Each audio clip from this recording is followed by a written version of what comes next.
So these documents are what my family kept with us since we were refugees. Samani Ratzabout fled the civil war in Laos at the age of 2.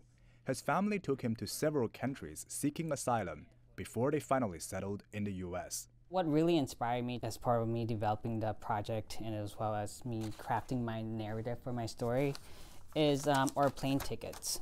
Our journey spanned 2.5 years in refugee camps and countless medical exams. Ratzabout decided to tell his family's immigration story as a 4-minute digital video clip. We're very careful because I want those stories to exist 50 years from now. Ratzabout's colleague Elizabeth Van Dietel is in charge of the project.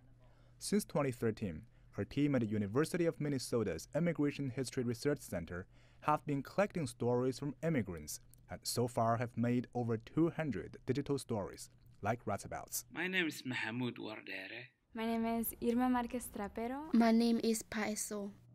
All of them can be found on the research center's website. When my parents came to America in 1987, my father made sure to bring his super hip Sony stereo with him to the new land. I think it's a tool for people to tell their own stories in their own words and not to have people talk about them. That often happens both in the United States and other countries. People, politicians, people who have some political agenda saying, this is what an immigrant is like and this is what happens. And we say, well, no, here are people telling their own stories. The fact that he did it by an executive order. Research Center Director Eric Lee says that since Trump's shock election victory and introduction of his controversial travel ban, their project is more relevant than ever.